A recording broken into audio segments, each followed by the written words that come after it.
So then the rebirth, of course, people have no clue about this, but personally, I believe, this is my experience and understanding.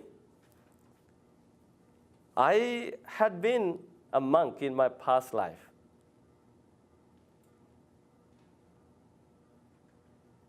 Now, how so? From my childhood, the temple, the monks, and all the rituals in the monastery, everything looked so familiar to me. And I was, our house is also close to the temple. Every day I go to the temple, clean the shrine room, and sweep the outside the temple and clean the temple environment. And I would do all this, and I would do the chanting with my parents. Every time my parents go to the temple, I would join them. And when I became a novice monk at the age of 10, I was actually very happy.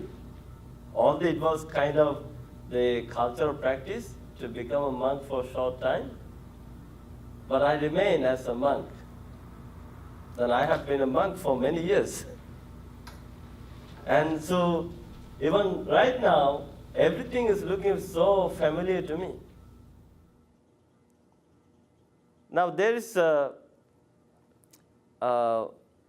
famous psychologist and scientist called Professor Ian Stevenson, the professor of psychology at the Virginia University. He has been doing a lot of research into child prodigies, and he has written some books, and these books are full of stories. There is a story about an English woman. She has a healing power. Now, there was a person who was suffering from migraine headache. He has been going to different doctors, but nothing happened to him. He was suffering from this migraine headache. Then he heard about this lady who has the healing power. So he went to see her. Then this lady just put her right hand onto his head, and immediately the migraine headache was gone. And after that, he did not suffer from migraine headache. So he was very grateful to her. And now he really wanted to know how she developed such a healing power. Then he started doing some research or observing all the activities she would do. And he talked to some psychologists and some scientists. And then there was a scientist who wanted to hypnotize her to see what she does, what she says in that hypnotic state. So the scientist hypnotized her, and now this is an English woman.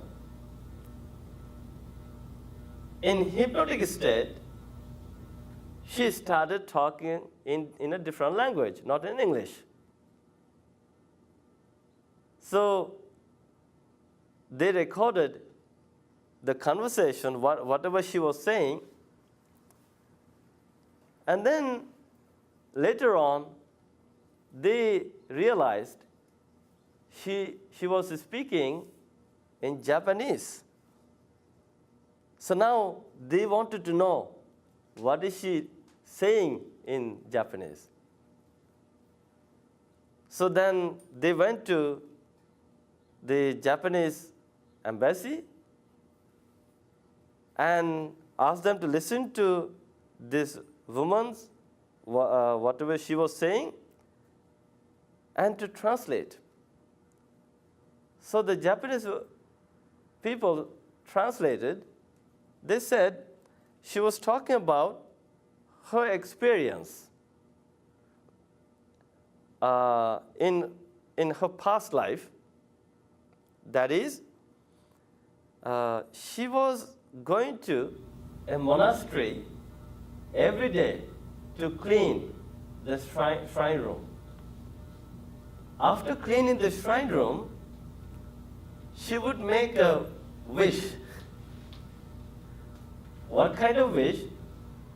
I have done good karma by cleaning the shrine room, cleaning the temple, that by the power of this act of good work, may I gain, healing powers to bring healings to those who are suffering from different pains. So with that wish, that intention, every day she would go to the temple and she would just clean. And then, of course, by doing that, she died. So in this lifetime, she was reborn as an English woman in England, and then she got this healing power, the healing hands. So the story ends there.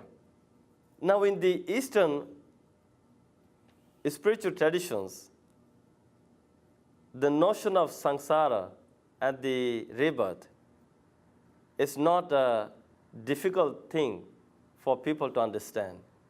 People believe that there is an afterlife. Our life continues. Our life continues based on our own actions.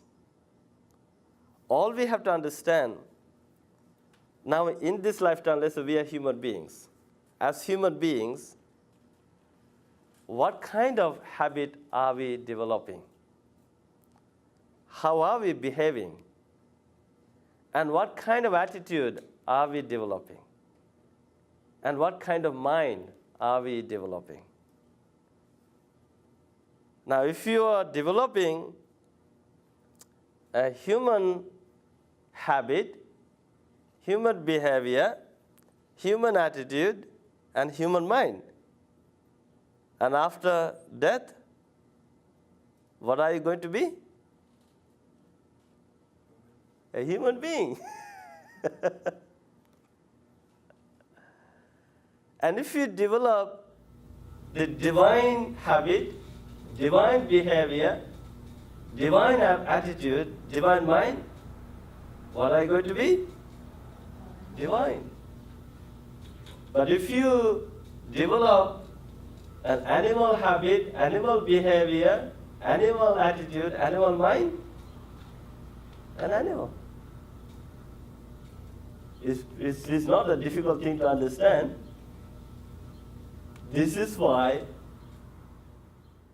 I think every religion, every religious leader encouraged social beings to refrain from doing bad things.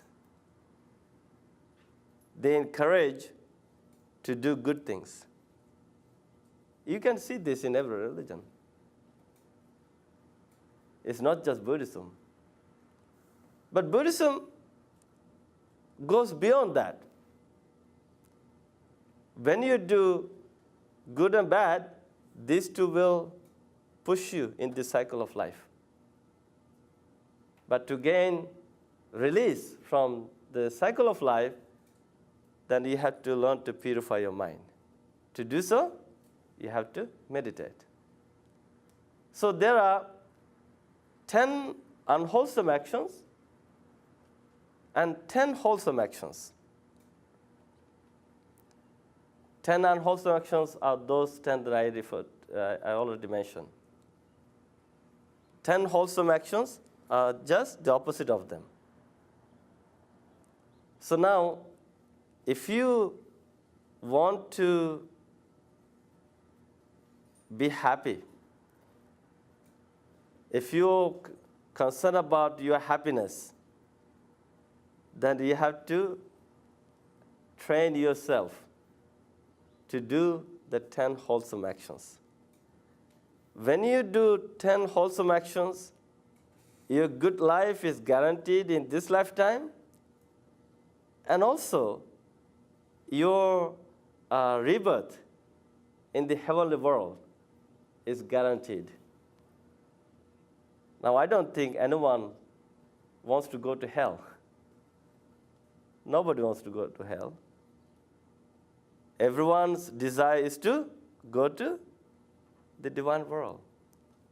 If so, then we have to do good deeds, good karma, and especially there are three things to cultivate. You say dana. You need to practice giving. And second thing is sila. That is morality. Morality is all about good behavior. And then bhavana, meditation, called dana, sila, bhavana. Giving, morality, meditation. And if you can help yourself to cultivate these three positive steps, then your heavenly world is guaranteed. And when you continue doing these three, it will help you to gain release from this cycle of life. Buddha taught us, the monks, to reflect on 5 subjects daily. And one of them is called Kamma Sakomhi. I am the owner of my own karma. Kamma Dayado. I have inherited karma. Kamma Yoni. I am born out of karma. Kamma Bandhu. Karma is my relative, my friend. Karma Patisarana. Karma is my refuge, my shelter. Yang kammang karissami. Kailanangva papakangva. Whatever karma I do, good or bad, tassa dayadu bhavissamiti. And I will be the owner of that karma, all this karma.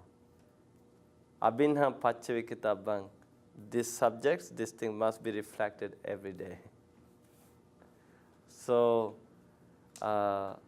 let's say if you have everything. In fact, I think in this part of in this country, I always tell young people, students, we are so fortunate to have this life. We all are privileged people. We have everything we need. We have a house to live. Paying the mortgage is a different story, but we have a house. We have something to eat. And we have a wonderful society and nation free from social unrest, political unrest, right? And here we have a good place, like the school system is wonderful, but in most countries, especially third world countries, they don't have these privileges. But we are so fortunate. Even last week, as I was going downtown, I was taking the exit at Spadina from Gardeners. And then that, when you, I don't know whether you drive in downtown, when you take the exit at Spadina, that corner, there are some people, right? There are maybe homeless, they are going around to every car asking for something. Yeah. Now, my friend asked me, Bhante, so what do you think about this? And I said, this is not a country where we should have the homeless people, because this is such a rich and wealthy nation. You have everything. Even the government is trying to help them to live a good life, but still they can live such a good life. Then my friend asked me, so Bhante, what do you think? What is the reason? Well, that I gave a typical reason that normally Buddhists believe. These are the people, although they had everything, these are the people who never practice giving. If you haven't practiced giving, you're not going to get anything. So, like here, I know during the winter season, winter time, the city people come and take them to shelters. But these people don't live there. They come out and they sleep on the streets. Like, it's because, something is blocking. Something is blocking. It can be the God's will, because God is, as is a kind, compassionate. A kind and compassionate being can let this happen. But this is, something coming from the past. Even here, I have a lot of stories to tell, I have been doing soup kitchen for many years with the temple youth group. We would go downtown to Good Shepherd Center, and we would provide food for 500 homeless people. And we would make the food, and we would serve them. So one day, as we were serving the meal, there was a homeless person. There actually, it was house full, a lot of homeless people. And one person called me like this. So I thought he wanted some bananas, because homeless people love bananas, So every time we go there, we take some extra boxes of bananas. So I took some bananas, and I was about to give him like this. He said, no, can I talk to you? I said, yes. So I sat down. So I saw, his eyes were full of tears. I said, it's okay, I'm here, we can talk. And then he said, while I'm crying, seeing all these young people reminded me of my own children. I said, what happened? Then he said, he's from New York. So you are here in Toronto? Then he said, homeless life in New York is tough. Homeless life in Toronto is good, he said. So he came down here. So I said, what kind of life did you have? He was quiet for 2-3 minutes, and then he took a deep breath, and he said, I was a privileged person. What kind of privileged person? He said he was an anthropology professor at the Columbia University. An anthropology professor ended up in the streets of Toronto as a homeless person. I said, what happened?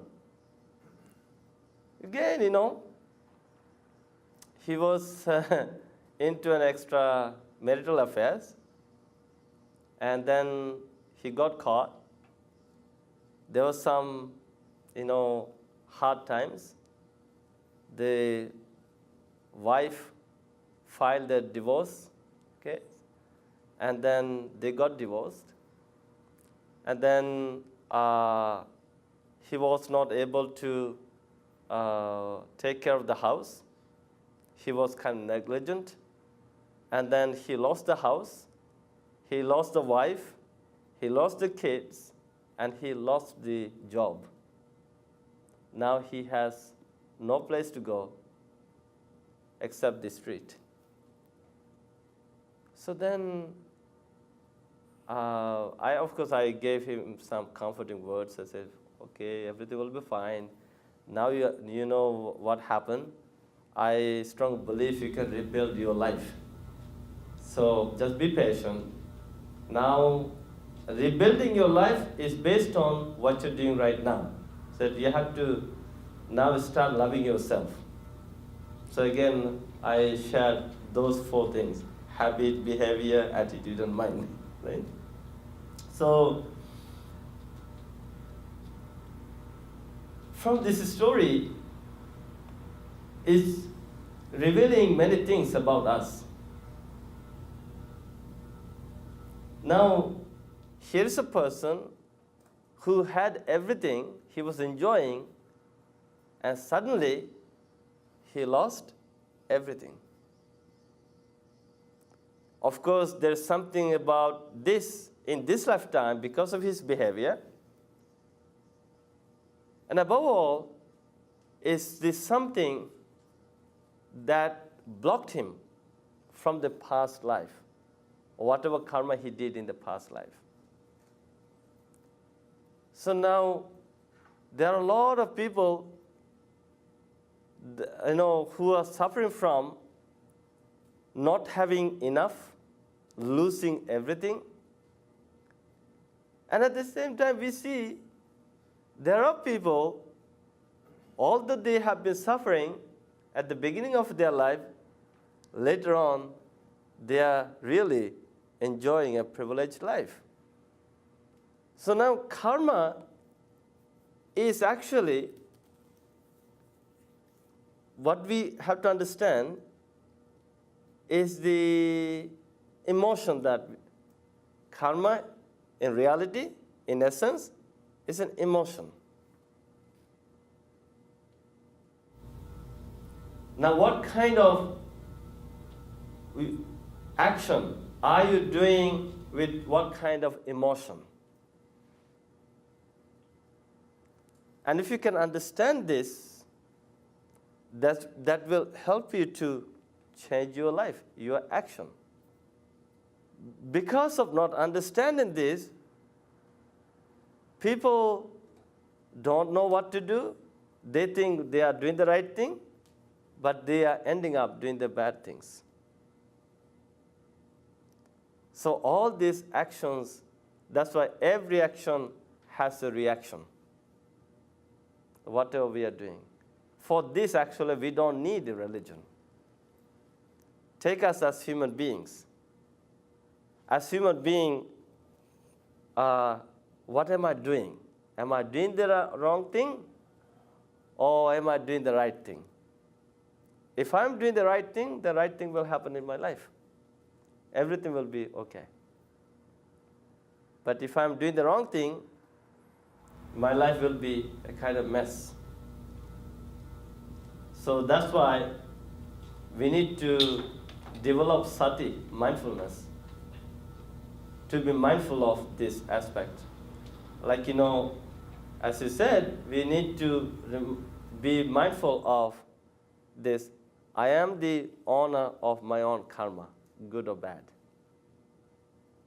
When I do good karma, although my enemies wish suffering to me, my life is not going to be full of suffering. Why? Because I am doing the good things.